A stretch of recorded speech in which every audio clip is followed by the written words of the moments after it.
Welcome to Deep in the Plus. I'm your host, Rob Whiteside, and thank you guys for joining us on this Wednesday night, or as Diz Twitter is referring to it, Magic Band Plus Day. So thank you guys for taking your time and spending it with us. Please make sure to like this channel, WDWNT-TV, for all the great programming we have.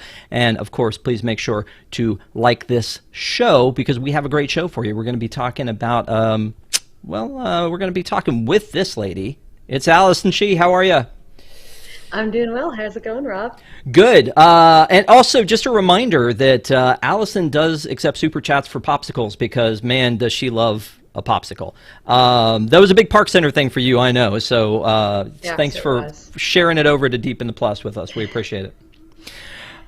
So anyway, we talked about doing Anastasia, and Anastasia is like kind of the lost princess movie because it was not a Disney movie. A lot of kids that grew up with it thought it was because it looked like one. It was Don Bluth, the whole deal. And you and I were like, yep, we're doing that one. We had it on the calendar, and then we looked, and they had removed it temporarily from Disney Plus. So someday we will get to that one. In the meantime, we're going to be talking about something which, again, was one of your picks, which is this movie, Enchanted. So tell me, what enchanted you, get it, about this title to want to talk about it? Oh, so this one, I was pretty old by the time it came out. I was already graduated college, but I remember my boyfriend at the time was we did not like Disney, which I guess is that's the only type I have because my husband also does not like Disney.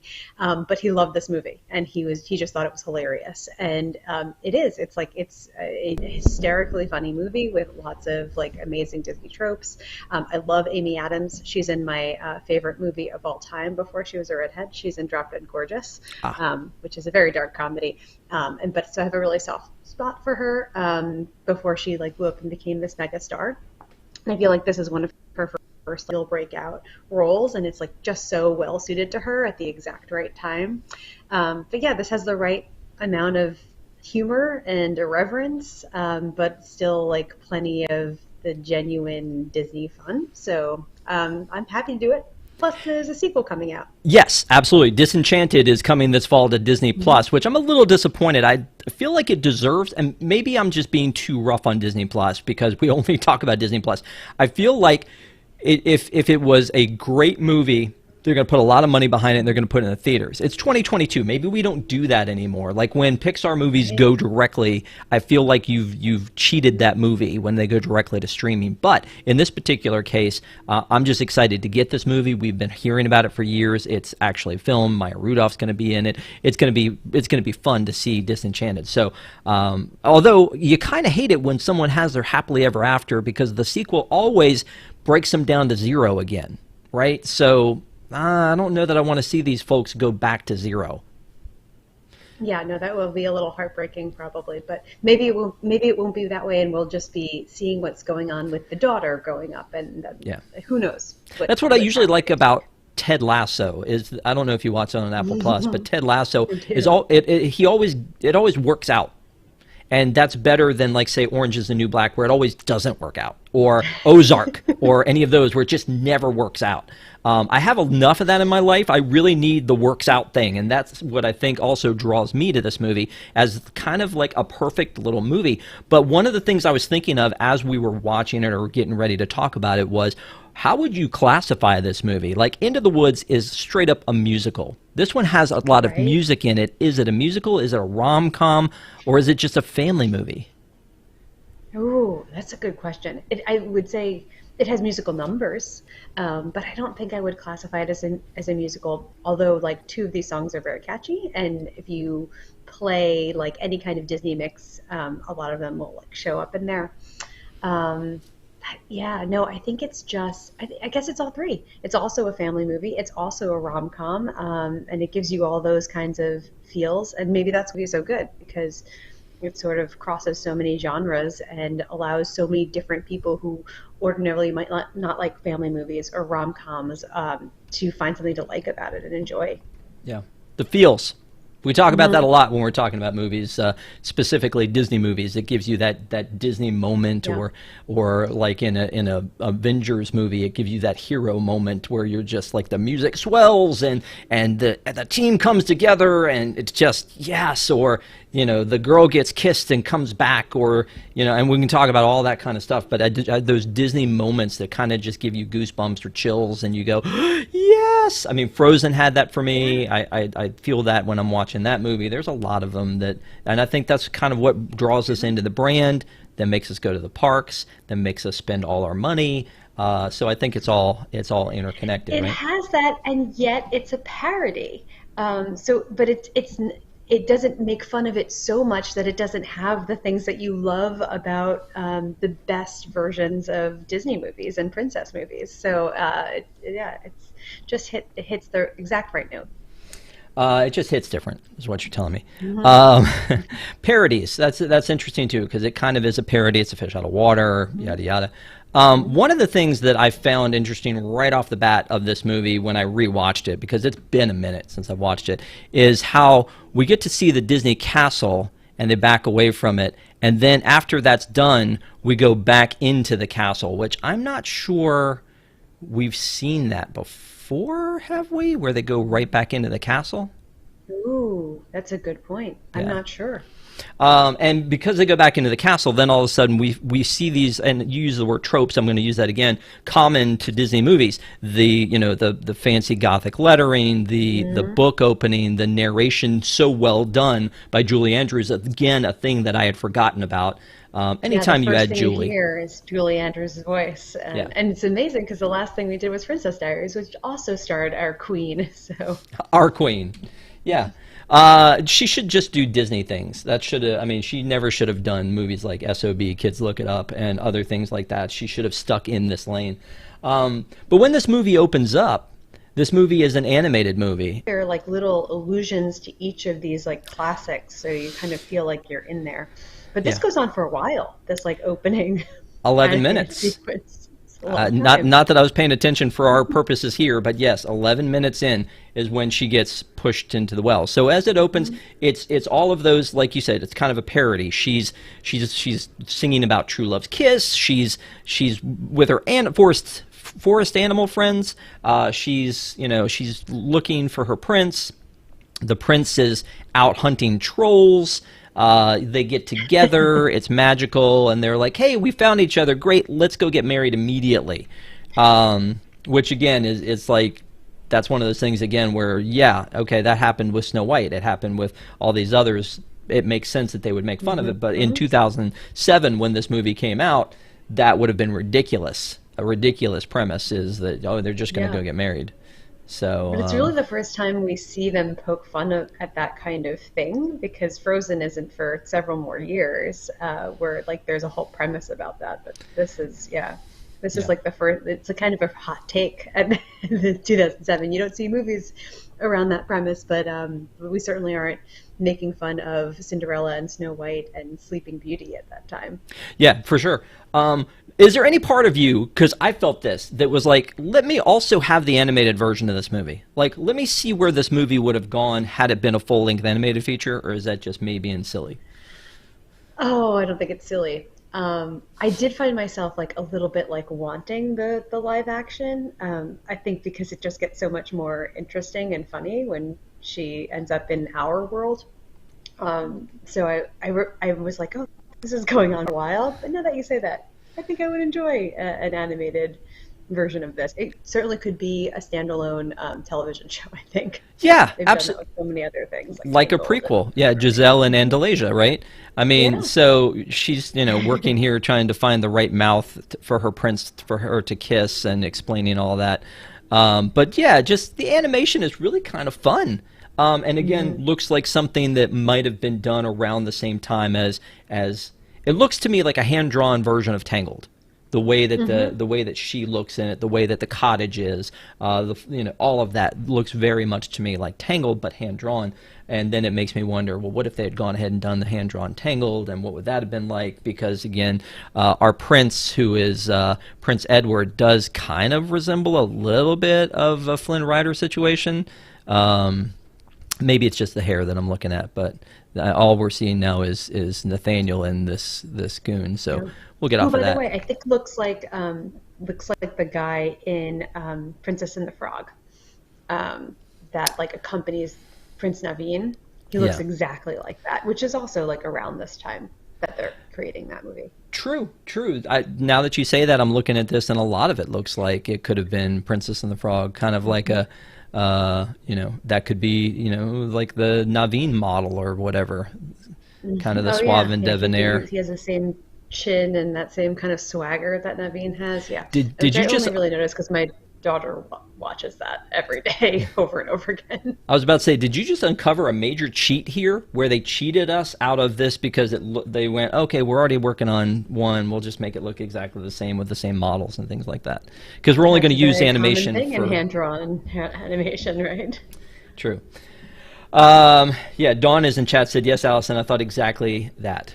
So that it very much resembles the Princess and the Frog situation. So now the story that they tell is that there's this evil stepmother, because there's always an evil stepmother, right? And that was something, again, that was a couple things that have been in the news about Disney movies. One is obviously the unwanted, or basically what's the word I'm looking for? The kiss that happens. And non-consensual Non-consensual, thank kiss. you. So, like, there's a non-consensual kiss situation, but then there's also the evil stepmother. Because I know that people who are actually stepmothers are like, that needs to stop. Because there's so many fairy tales where it's always the evil stepmother, and that situation happens here, where there is an evil stepmother, but she wants to remain queen, and the only way for her to remain queen is if by this certain date at midnight, her stepson Edward does not marry. So she has spent her life trying to keep him separate from his true love, and now here for the first time they're finally basically meeting up, falling in love, or falling into love, I guess, because she falls into his arms here. So they meet, and they weren't supposed to meet, and now there's a problem, because now he's like, oh, hey, it's you, I've been looking for you all my life, let's do this. She's like, cool, meet you tomorrow. She gets her own coat, she gets her own dress, shows up to get married, and then Nathaniel, who is supposed to be working with Edward, is really working for his stepmother, and basically tries to lure her into the garden, where this hag, which now we're looking at a Snow White situation, where the beautiful evil queen has made herself this old hag, pushes Giselle into the well. Giselle, well, I just got that. Is that on purpose? Pushes her into this wishing well. She falls down, and yeah, that's what happens. So, but once she goes into the wishing well, now she's in the real world. But she says before she pushes her in that I'm going to push you to a place where, or no, she sends her in, and Nathaniel said, "Where's she going?" And she says, to a place where what happily ever after never happens. Yeah, Something very along those lines. offensive for me as a native New Yorker, and I feel like New York is the place where dreams come true, but okay. Fine. Yeah. Sent to a place without happily ever afters, and she ends up in Times Square. Ooh. And you were just there, like, Times Square. Cool. you were just That's there, weren't right. you? Last week, that's right. I went up for work, and to visit my family. Yeah. So anyway, now now we're in the real world, and we're in that fish out of water situation that we run into so often, where she is still unsure of this world and how it works, and so she goes to this billboard and thinks it's like a palace, and she's knocking on the door hoping to get into the palace, and meanwhile we meet Robert, played by McDreamy, Patrick Dempsey. I was watching this with my daughter. She's like, where do I know him from? I went, Grey's Anatomy. She's like, there you go. Yeah. So when they meet up, it's because he's with his daughter. They're on their way home, and so we're learning some things in exposition here. The fact that the mom is not in the picture, that he's trying to keep nonsense out of his daughter's life, or what he considers to be nonsense, which are fairy tales, which she's like a princess. So wackiness ensues. Now this is the point where like the parody goes into full throttle, right?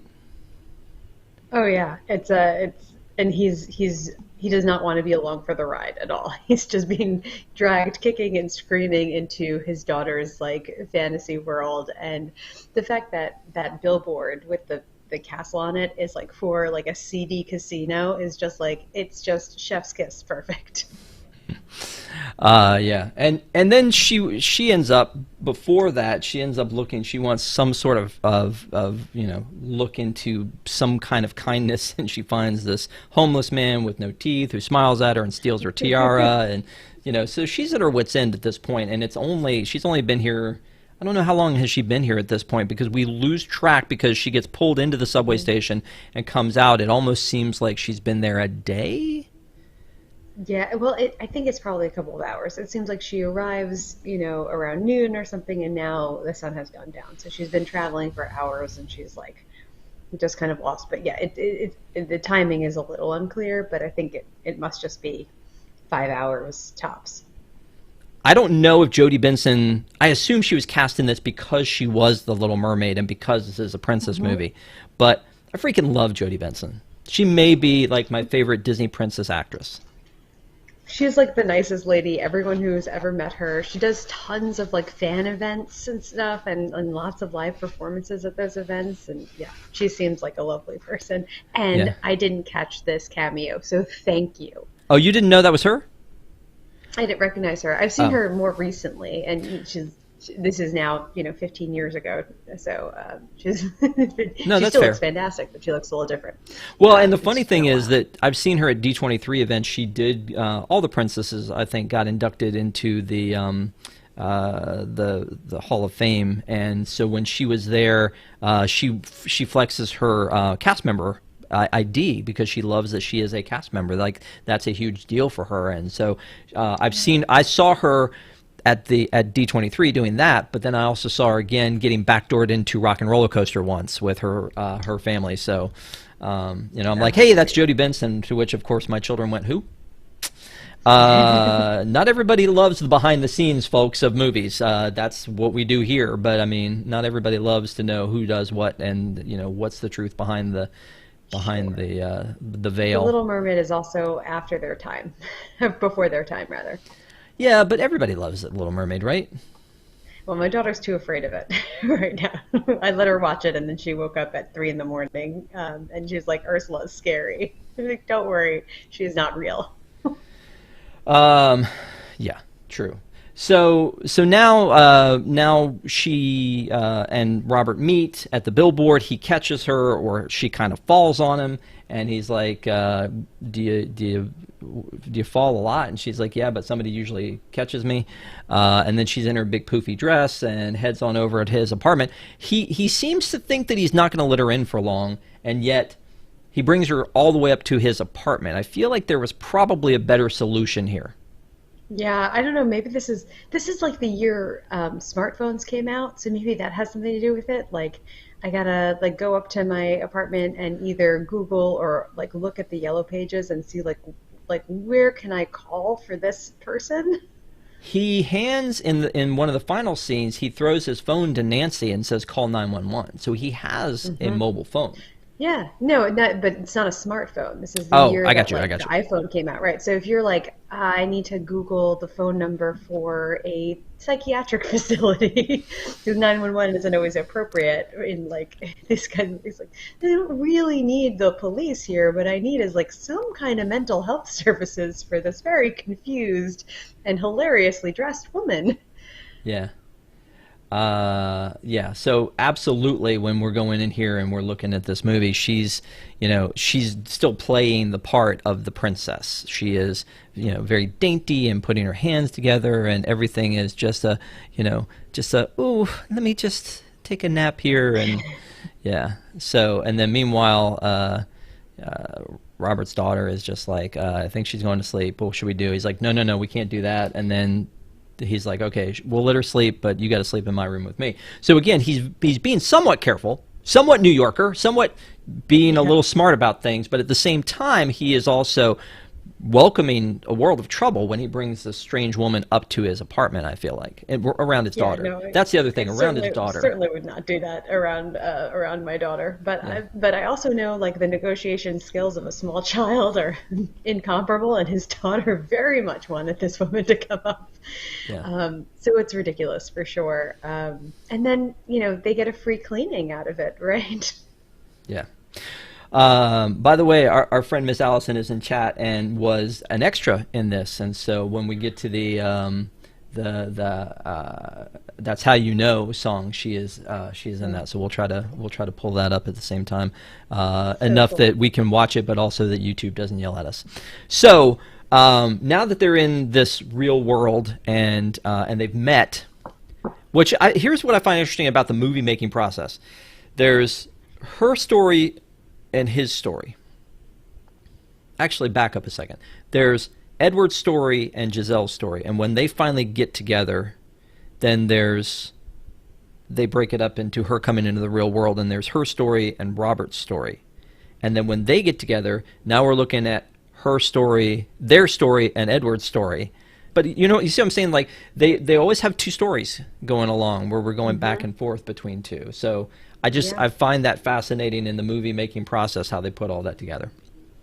Yeah, it's almost set up like a sitcom, right? Like there's the A story and then there's the B story, and then you're sort of going back and forth, and then A story meets B story. Yeah. For me, because I've been to I'm absolutely a tourist and not a regular in New York City like you are, but like seeing like the McDonald's in Times Square and things that I've actually been to before. I love seeing that stuff. But like the Bethesda fountain, like that's been in so many movies. That's, again, when we get to the, That's How You Know, that's where they do that finale scene, was around that fountain, which the bridge over top of that is where like Thor and Loki take off to go back at the end of Avengers. Underneath it is where John Wick came out. Like they use that space constantly. And the last time I was there, I went to Central Park so that I could see that in person and go, oh, and tell my family, hey, this is where all these were shot, and they're like, cool. Like, didn't care in the least. I spent a lot of time actually, because I'm not good at visuals, but I spent a lot of time looking at what billboards were up in Times Square, because I was like, oh, what shows were going on at that time, and so the ones that I could catch are really interesting. I saw a Wicked. Yeah, go ahead. That's part of my trivia. No. So hold on. Okay. Hold on. Okay. I'll ask you that later. Hold on. Yes, but Wicked, let's just say that. The irony that, like, Idina Menzel, Wicked, that was there in front and center. I thought that was kind of cool, since Idina Menzel, what was it that John Travolta called her? I forget. The wickedly talented. Yeah. It was terrible, and not at all close to her name. There's another show she was in that's got a billboard up there, which is really cool. So yeah. Just going to kill you to hold on to that for a minute, but we're just going to hang on to it later, and the audience can wait for it. Yeah. So once she sings her happy little working song, which is kind of teased a little bit in Andalasia, now they come here, but she's got New York pets instead of the forest pets, and she's just in love with them, the rats and the cockroaches and the flies and the pigeons and all this stuff. So I mean, it's so, this is the parody part again you were talking about. It's so funny to see these like animals that we think are gross, and they're coming in to help magically clean. When she sees them all the first time, and she's like taken aback because they're so shockingly like disturbing looking, and she just goes, well, it's always good to make good new friends. And then like moves, and then just accepts it and moves in. It's like I think that's the funniest line in the entire show, and she delivers it so beautifully. And I think this is an iconic shot from this, right? Like, we see this picture, at least I feel like I see this picture a lot when we're talking about this movie. I feel like we see that her out on the balcony in her wedding dress a lot. So I think that's kind of neat. But she's going through a very nice apartment. Yeah, what do you think that'd run him? I mean, he's a lawyer, so he can afford it. Yeah, everyone in the legal profession can afford that kind of apartment in New York. Yeah, if I could afford that apartment in New York, I never would have left New York. That apartment in New York is probably like a monthly payment of like $15,000 to $20,000. $20,000 a month? Yeah. Whew. Okay. Wow. Makes me feel a little bit better about mine. That's fine. So she finishes her song and then I guess goes to take a shower, and then Morgan comes out, the daughter, and she's like, "Oh, there's like something you got to see, Dad." And I forgot that she doesn't come out and see, like, this would have been the good place to prove to Robert, which I guess is why it doesn't happen, that she is enchanted. See what I did there? Or magical. And so that would have been a good time for that to happen. But of course, story-wise, we can't let that happen. All he sees is that he doesn't pay attention. He's so oblivious to how nasty the apartment is. He hasn't cleaned it. So when he walks out into here, he's like so oblivious to the fact now that it's been cleaned. All he cares about, and rightly so, is getting the rats and the pigeons and the cockroaches and the flies out of the place. I would not be able to see the cleaned apartment either if I just saw like hundreds of thousands of vermin sitting on my couch. Yeah. It's so funny. She seems completely oblivious and innocent to the fact of, hey, I'm actually just standing here in nothing, and then I'm putting this towel on, and you're some strange dude. Like, I don't know. Yeah, because no crimes ever could occur in Right. Andalasia. She's Right. completely unaware that something terrible could happen to her, and also completely unaware that someone might think something untoward happens, which is why when she's on top of it, she's like, does she think we kissed? Like, Right. she's so like shocked that someone might infer that, because of course they're not in love. This is not the person who she's meant for. Would you ever stop and try to get the explanation for this situation, or would you just be done?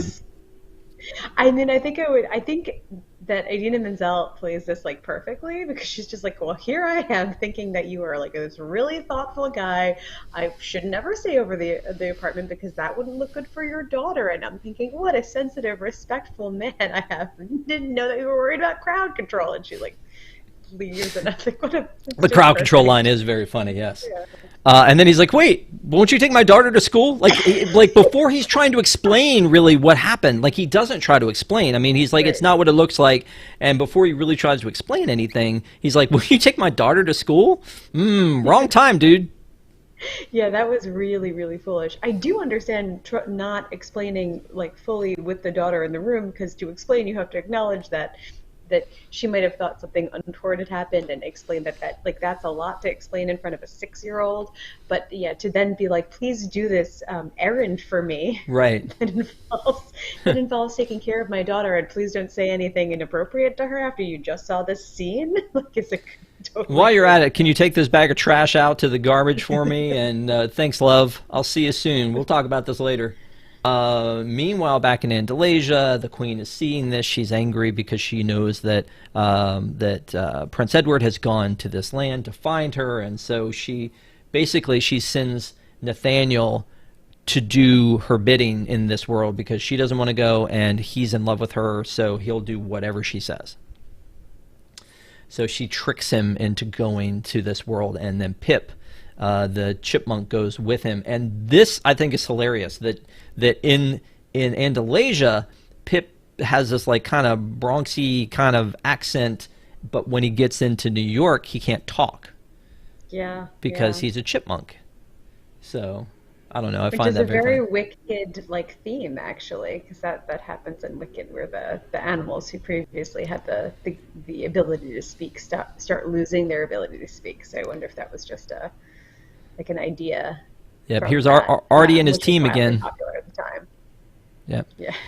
Just again trying to do their job. I guess Pip came through with Edward. So, but it is But still Pip funny. trying to tell Edward what's going on, and like doing this amazing, job of acting it out, and him just being like, "I look handsome when I sleep," or like whatever.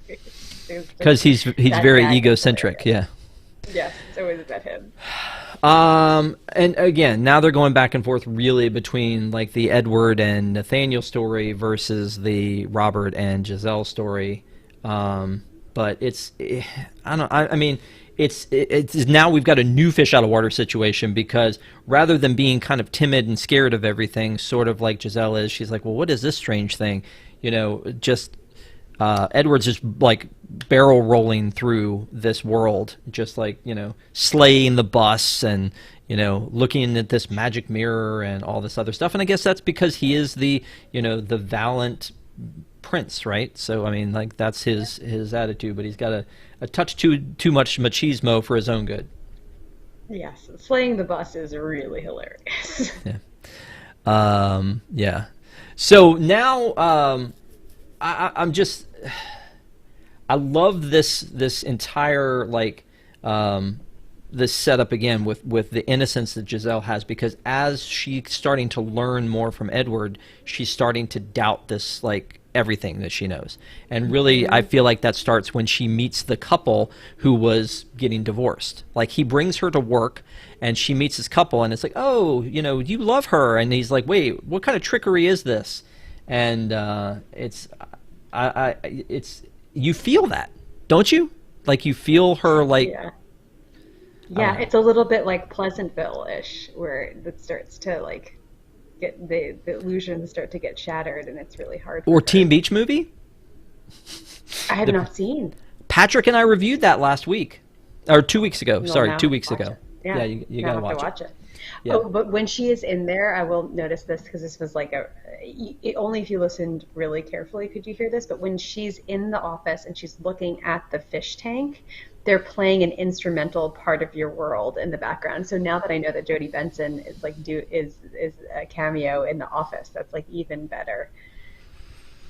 Yep. I believe it's when it's like the second time that we get in the office. The first time when she's like in here and she's like goes into the fish tank and she like gets a cup of water and then drinks out of it. You know. It's also really good at Jan. Yeah. So Yeah.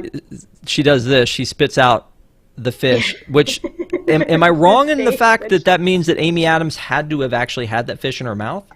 must have, but I wonder if it probably wasn't an actual fish in her mouth. It probably was like a rubber fish Yeah. she spit out. But I mean, it was swimming around. So whatever it is, they did a really good job. Because some of the effects in this one, again, it's 2007. We've come a long way in 15 years. Some of the effects are a little bit dicey, a little bit like the effect of the animation, like when you see the animation mixed in the real world in the water. It's okay, but you know, the same thing that happens with like Pip when he's on like the woman's head. You can see the shadows because you know CGI was a little bit early on too. So. You know, I think the effects are okay and they're good, but I think we've come a long way since then. Yeah, So, yeah, which maybe bodes really well for the sequel. but just like The Incredibles, with the time frame between those two, those movies have to kind of look alike, right? So we can't do too much different, but yeah, it should bode pretty well for this one. Maybe we need to see the George Lucas remastering of the original Enchanted before the other one comes back. No? ILM getting involved. Yeah, Yeah. sure. So at this point, the queen's getting a little bit miffed. She's like, "You got to take her out. Here's some poison apples," and she gives her 3 poison apples, which of course goes back to referencing Snow White. Same as the old hag situation, you know, goes back to Snow White. So we're seeing a lot of references within the story, but then there are also a lot of references embedded in this. One of them is when you mentioned the music around the aquarium where you hear the instrumental part of your world. One of them is that Paige O'Hara, who played Belle, was in the soap opera that that Edward is watching when he's watching the soap opera. And I didn't look any of that up. I just have actually gotten to meet Paige O'Hara, so I knew that that's who it was. But I'm watching it. I'm going, wait a minute. That's Paige O'Hara. Like, I knew Jodie Benson was in it, but I didn't realize that Paige O'Hara was in it. Oh, that's so cool. So he's flipping through the TV, and that's her. I had no idea. Yeah, so Oh, that's that is an amazing Easter egg. so that's the voice of Belle. So Oh, wow. yeah, lots of cool little things like that. I mean, it's really neat the way that they embedded stuff. Now there were 2 women at the very end who were at the ballroom scene, and they say something when things are going weirdly. They say something, and I thought, oh, that must be somebody. But I think they're Broadway actresses because I looked them up, and I don't see any connection to Disney. I thought, oh, is that maybe the voice of, I don't know, like Aurora or something. But it was very random that I saw them. But then also the shoe that was left behind when she runs away at the end, so clearly framed as a Cinderella moment and then comes back again.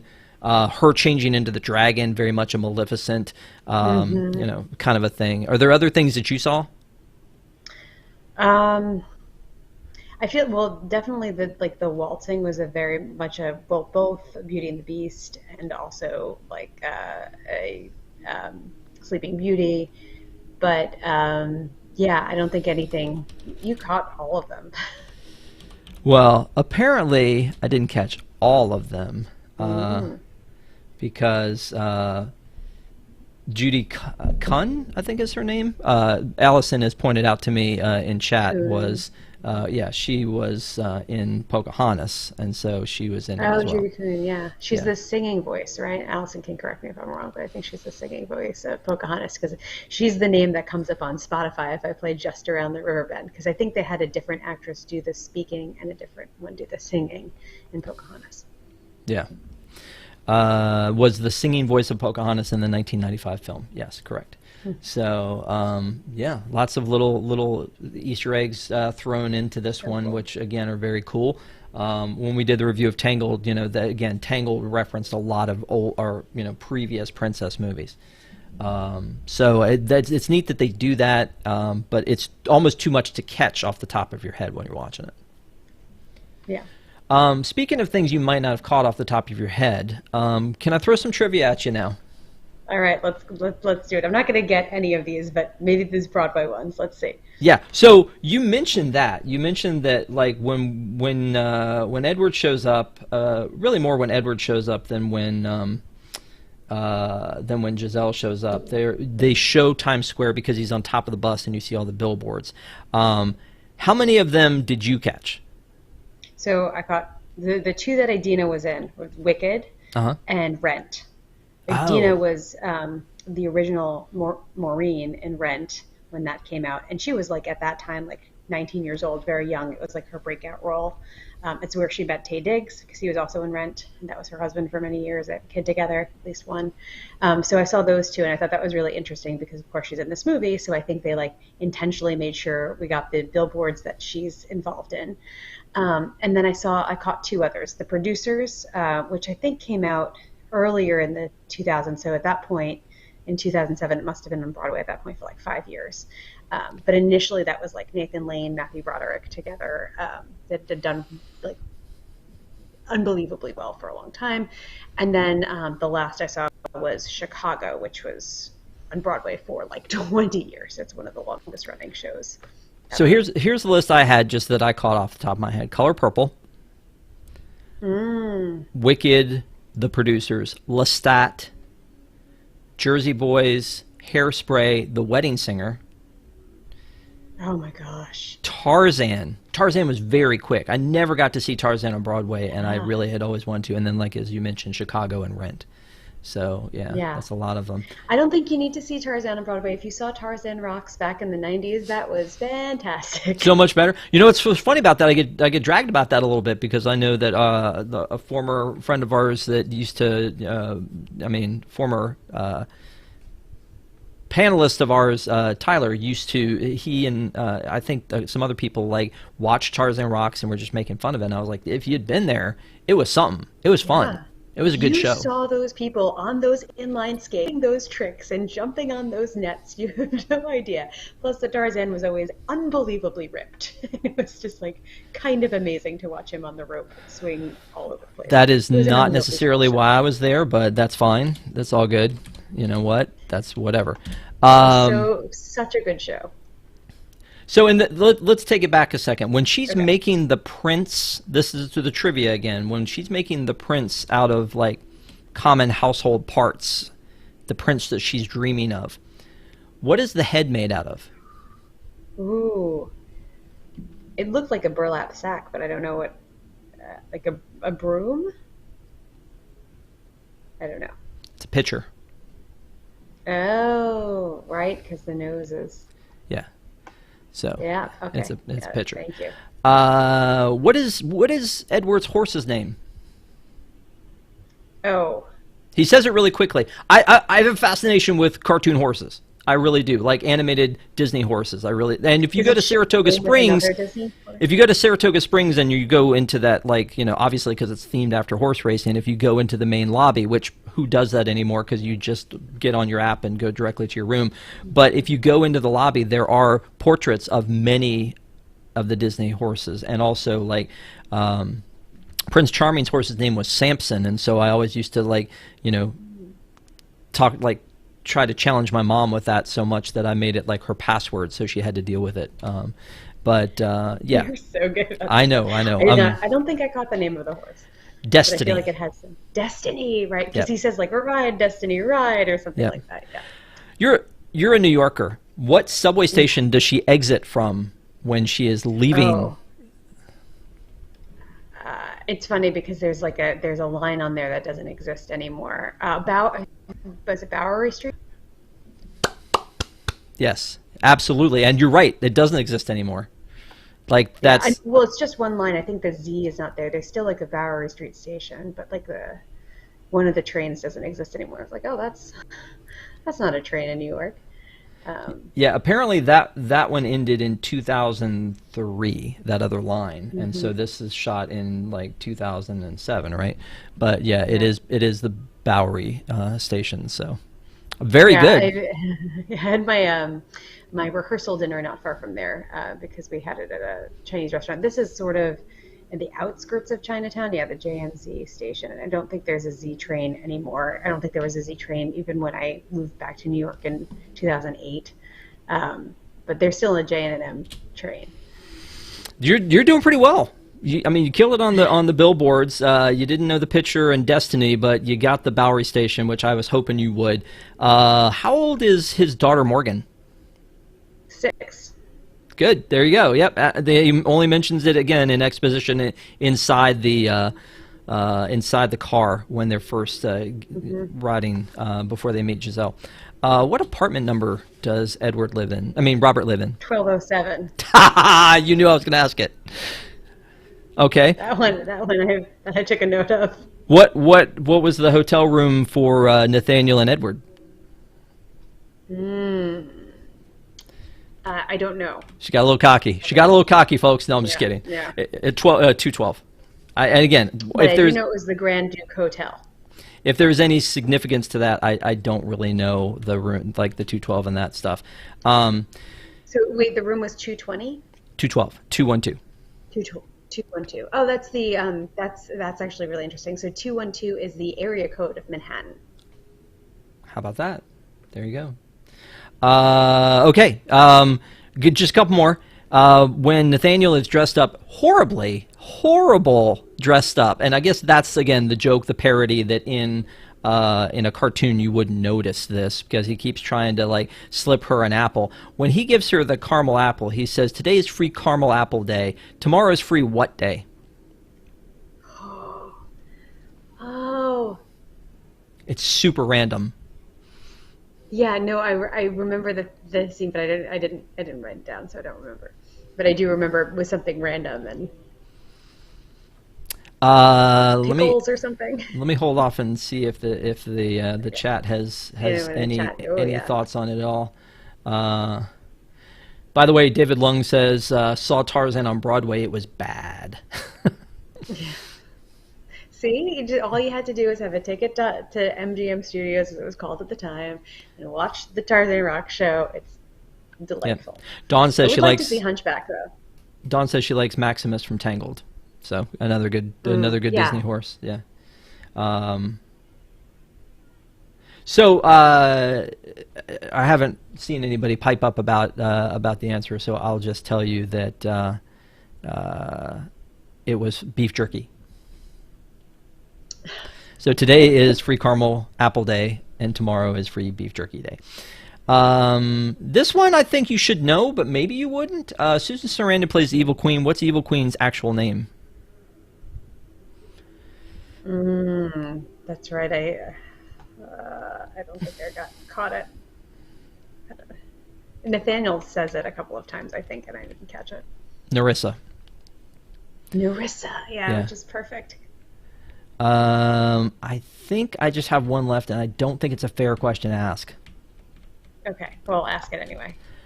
What was the name of the law office where Robert works?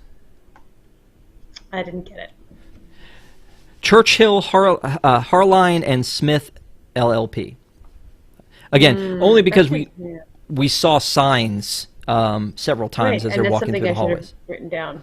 No. I tried to write down things of signs, like I caught their apartment number is 440, which I'm not sure the significance of that. I also tried to look up like the Italian restaurant that they went to, which is Bella Notte restaurant, which Do you is know like why? an That illusion. Yeah, and oh, an allusion to Lady and the Tramp.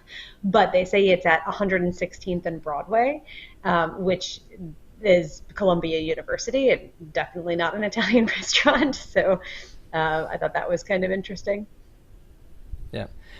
They're telling me in the chat Miss Allison had the beef jerky, so she called it early. So I'm looking at it now. I apologize for that because they said that you must have her blocked. No, not at all. Not at all. We love Miss Allison. So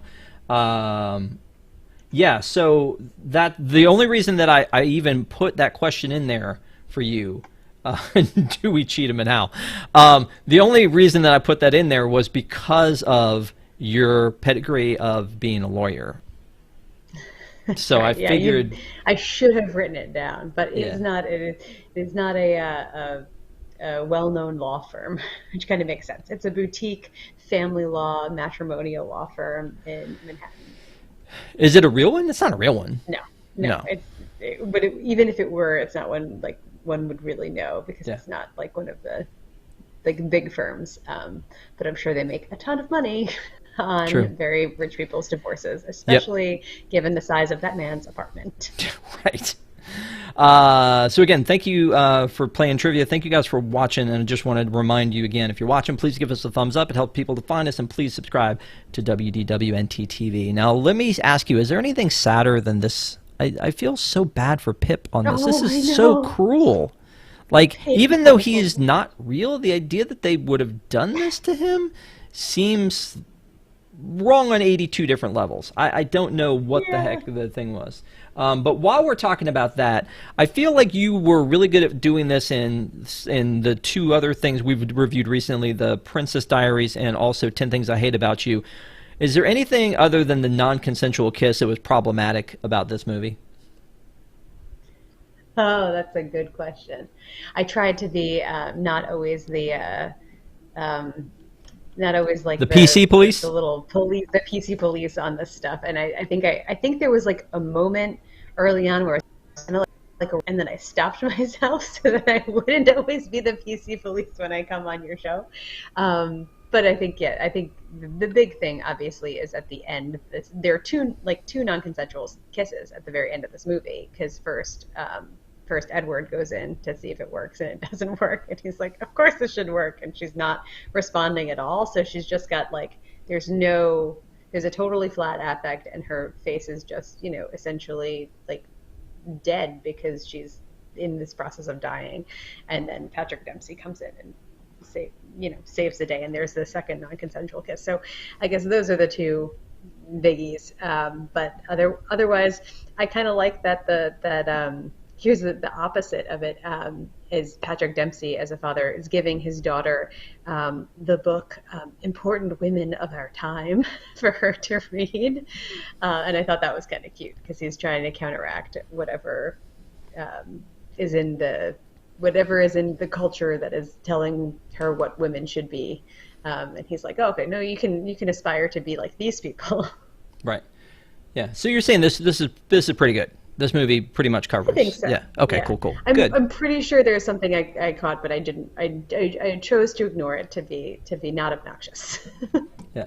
So let's talk about the music for a second, though. The music was amazing. The music was by Alan Menken, who created the Little Nice. Mermaid music with Howard Ashman and also Aladdin and also Beauty and the Beast. So good, the music, the entire soundtrack is. The Carrie Underwood song at the end is amazing. Yeah. But then also the John McLaughlin, he was an up and coming performer at the time. He's the guy who actually sings "So Close" in the ballroom scene, but he Oh, wow. like that's actually him. And so he's a very much like a Billy Joel style like piano keyboard player who, since I am in radio, we've had a lot of people over the years who've come in and performed for us. And before this movie happened, he actually came and performed in our conference room with his little keyboard and everything. So I mean, it's really, really neat. No wonder I like that. I'm a huge Billy Joel fan. He's from my town on Long Island, and so Long Island is to Billy Joel what New Jersey is to Bruce Springsteen. So, kind of makes sense that I have like an affinity for the piano man type. But I really like the working song. The Happy Little Working Song is also a bop. It's like so catchy, and the only reason it's like not an earworm is because soon after you're in the park, and How Does She Know is also the same kind of like catchy song. Yep. And then of course the beginning with like the True Love's Kiss and that like theme coming in and out is also really catchy. Every time Edward like in and starts to sing that, it's like it's a riot. And then at the end we have this heartfelt like ballad that's like a Viennese waltz. Look at you breaking out the ballroom. That's right. Yeah, you know what, I definitely love the music more than I remember I love the music. And actually Chief Leaf was in chat here saying that that it was the soundtrack is criminally, he says, underrated. So, and then Tony Stank 1138 says it's not the Flash Gordon soundtrack though, but we're going off on a whole tangent at that point. But yeah, the music is amazing, and the fact that it's Alan Menken is great. Yeah, and it is a lot like there's something. It's rose-colored glasses, but there's something very much like New York on a Saturday in the park, because when you see people doing like crazy amazing tricks, you see people like doing high wire practice and all sorts of things, and definitely people doing tricks on rollerblades, and yeah, it's really cool. There's Bethesda Fountain again. Yeah. Gotta go, folks. If you haven't ever been, get a picture. So anyway, after this, you know, she's so convinced that Edward is going to come find her, and he's close. So that's one thing that's happening. The other thing is that Nancy gets the flowers that Giselle had sent on behalf of Robert, and she's like, "This is so unlike you, and thank you," and all this, and she just seemingly forgives the whole naked girl in a towel on him laying in the hallway thing. And again, I great for her for being a modern, understanding person, but I just don't know how you get over that unless there's just like a long sit-down conversation. That to me takes me out of it. It's weird. Yeah. You know what, though? I actually think it's perfect for the character because it's showing that she is perfect for Edward.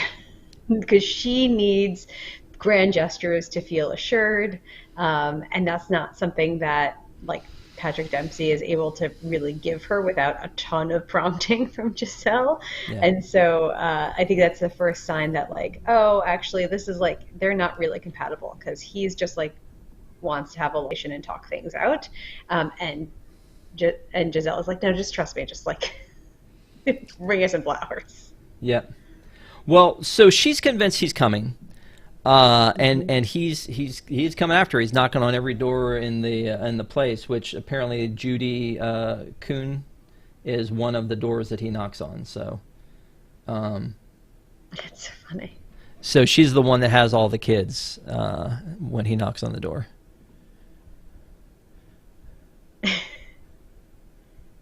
His facial expressions. James Marsters is very underrated. I mean, he was in Hop, he was in Sonic. Like, he does a lot of like cringy things and pulls it off every time. I feel like he's your guy, and yet at the same time he played it cool in the original. Like, he was the original Cyclops in the X-Men movies. So I feel like he's got some range to him, and he's not afraid to do a lot of these roles, which good on him. Yeah, he leans into the campiness and just like delivers it in this genuine way, and it's a delight. So I talked about the innocence of Giselle and the fact that she's, you know, he's going to come and I have the faith and all that kind of stuff. And so there's a moment where Edward is out looking for her. Robert is talking to her in a robe, of course. I mean, I feel like Robert, come on, full clothes all the time while you've got this house guest. So he's in a robe and he comes up to her and he's like, no, give up. It's not going to happen. And she's like, oh, I get so angry. And all of a sudden now it's almost like that is the final thing that breaks her like enchantment. I'm throw that out that's out there like again. the the Pleasantville scene where she would start turning into color. And maybe this is what I was thinking about before. I'm not sure. Sorry if you're hearing the boats on the Mississippi right now outside my window. Yeah, would you shut Rain. those off, please? Thanks. But I think like here is where it should be like a little offensive that he's like falling for her because she's like so not a functioning person in this new world. But they both are like actually such fully developed characters, and she's teaching him so much that it's like actually an easy pill to swallow, that he's falling for her. Yeah. So, I mean, it's just like they have this moment where I think that, now she realizes that maybe he's like, more than just her savior here. Maybe like she wants something more from him. And they almost start to kiss, and then he's like, no, we're not going to do this, which is good that happened. Mm-hmm. It's like, no, it's good. He actually is honorable, and as is she. let me drop back for a second. When they meet, for some reason I thought that the wife had died. His wife, her mom. For some reason I remember it that way because it almost seems cruel that the mom just disappears from the picture, and that's a double standard because dads do it all the time. It almost seems cruel that the mom would drop out of the picture and not be there for the daughter, but it happens, and so that's what we see here, right? Is that the mom just left them. So she's still a possibility, which to me says there's a sequel coming up. Yeah, that's true. It would be. It is strange that she's completely. They treat her in the beginning like she's Yeah. just passed on. Right. That's what it seems, and then like the big reveal is just like, oh, she up and left, which I think makes a lot more sense for his character and the level of cynicism he has about relationships and love. To have been left with like essentially a baby on his own for years, it tracks, but it also just like felt like it came out of nowhere because the daughter doesn't seem abandoned; she seems grieving. Yeah. So something about that jumped out at me when they were in the Italian restaurant that came up. Um, so now Edward shows up and he's ready to take her away, and she's like, you know what? I think we need to have a date first. And he's like, what's a date? I don't get that. That's weird. And the way they act this again, I find perfect because she's got a very like, I'm not really sure this is what I want, almost like the glass is broken and she sees clearly now kind of a thing. And he's still got the goofy high innocence sort of thing going on at the same time. And so she's thinking, she's like, I think I'm thinking, and he's like, really? Why are you doing that? Why?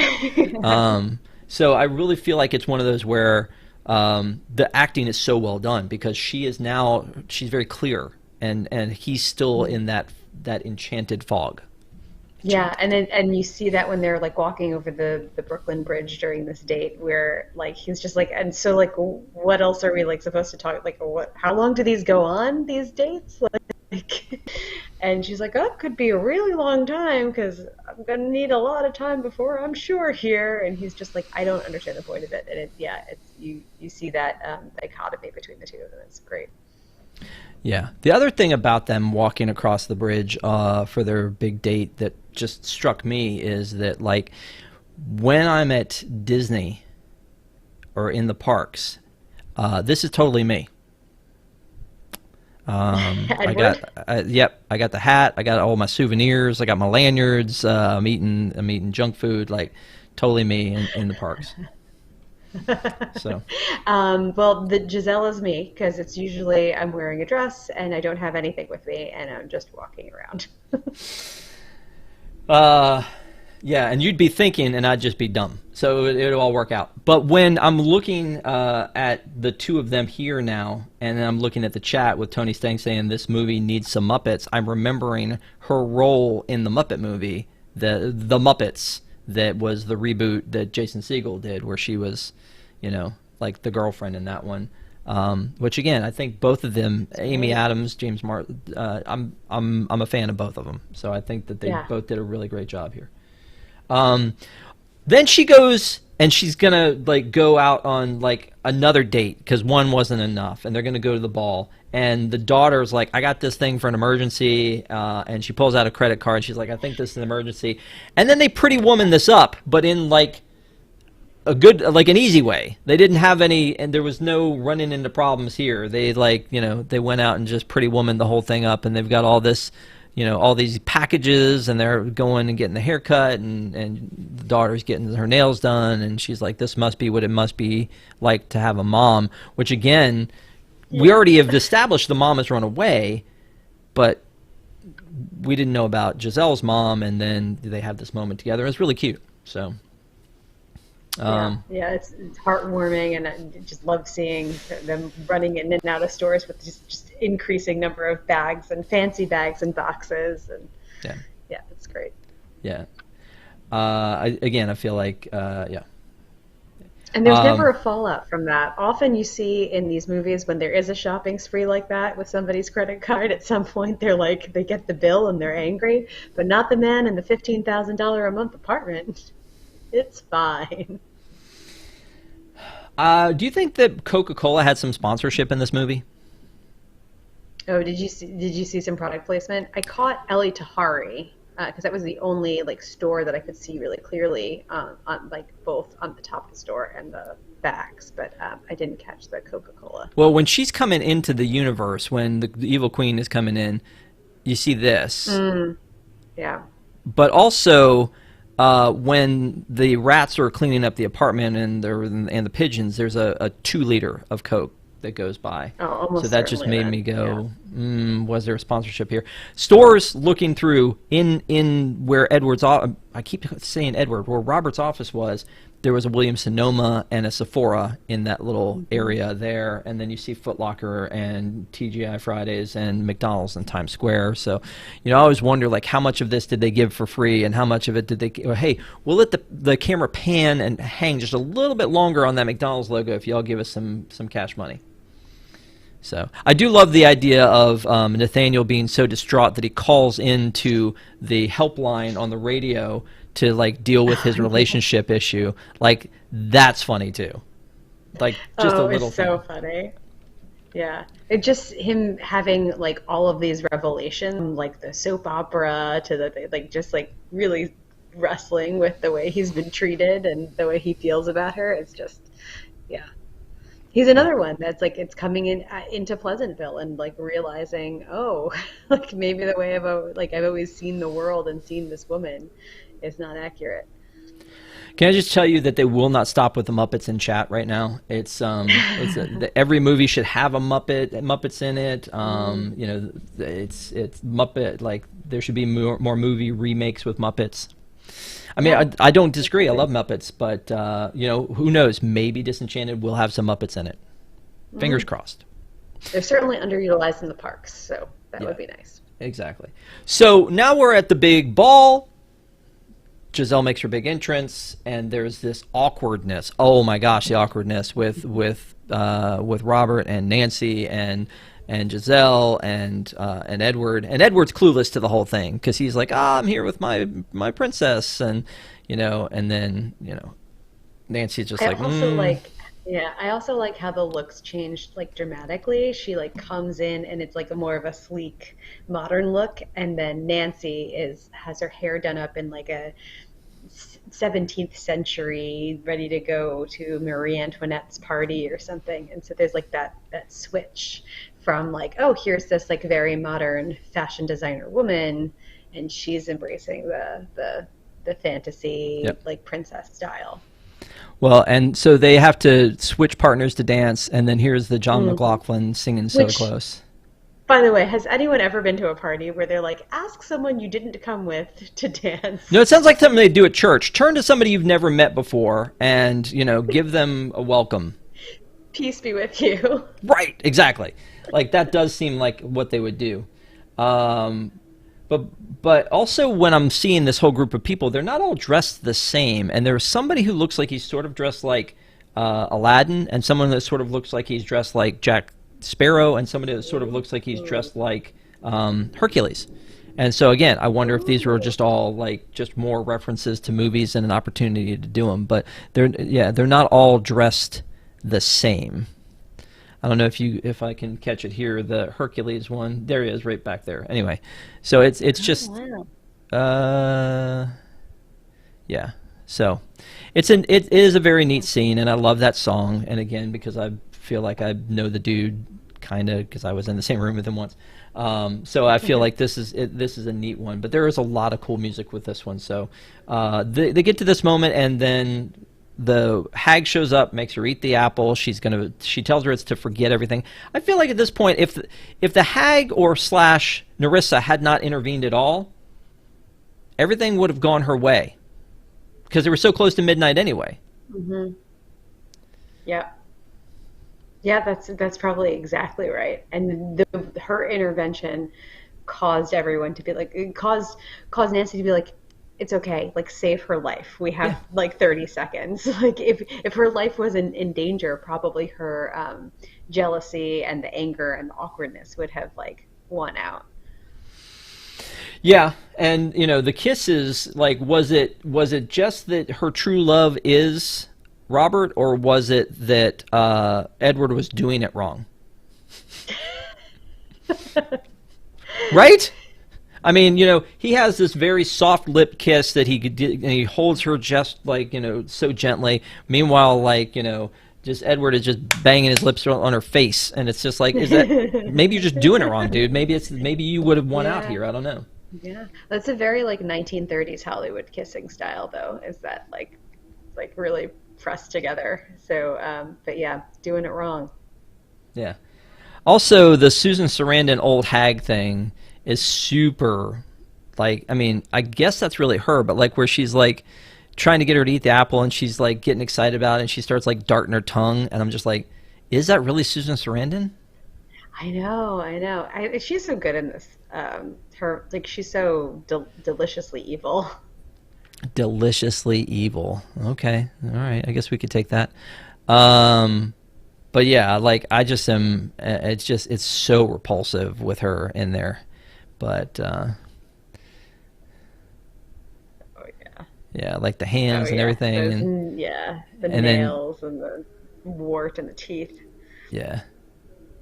And she's like, "All right, I'm gonna." Oh yeah. Oh. She's like, "Yeah, I might as well put this in my mouth." Yes. I don't like this. Sorry, just had to throw that in there. So then the apple rolls, we get the whole kiss thing, and then Giselle has her moment to be able to save Robert, and then we have the Carrie Underwood song kicks in, and we see the montage of like how all of their lives became great. So, I mean, it really does kind of wrap with a bow, this movie, and again feels like the perfect family Disney movie. I honestly didn't think it not that I don't want to revisit these characters, but I didn't think it needed a sequel. I just hope the sequel doesn't mess this up. Yeah, I mean the chances are high, but like, but that it's not going to be exactly what we want. That's often the case with sequels, especially sequels that happen years and years later. Like this is 15 years ago. This movie now. It's a long time. Yeah. Everyone is now 15 years older, so it's just hard to jump back into playing a character a decade and a half later and hit the right notes. And it's also like it's just a different time. I feel like this movie came out and was like really fresh, but now we have seen, and it still holds up 100%. But it was like the first of its ilk. Yeah. There were not a lot of parodies that were genuine, like Tangled and Frozen, and all of those movies followed this. So it'll be hard to hit the exact right notes, but don't let the second movie, even if it's bad, ruin this movie, because it is so good on its own that we can all appreciate it. as a standalone. Yes, agree. So the Nathaniel character, Timothy Spall, was in, which I'm hoping that's correct on how you pronounce his name. He was in the Harry Potter movies. He was the rat in the Harry Potter movies, and so it's hard to not see that when you're looking at him. Yeah. But Miss Allison did share in chat with us this. Hold on a second. This picture of her with him on set. So here it is here. So there he is in his take a caramel apple scene. So she was right there for the line then that it was beef jerky the next day. Yep, there you go. So I mean, it's the whole thing again feels like a very perfect movie. I'm not sure it needed a sequel. I don't know that it got enough love in places like the parks. Like one of the things that I keep coming back to is that this is a princess. Like she's drawn as a Disney princess. Did she get the shaft by not having a Disney princess line? Would people not have purchased a Princess Giselle? I feel like there was some stuff. But I don't think there was enough. Yeah, maybe it's also because this movie had like a wider base of audience that they were seeking. I watched this in my 20s, and I might not have like gone to see a typical Disney movie in the theaters at that time. I probably would have waited to rent something later.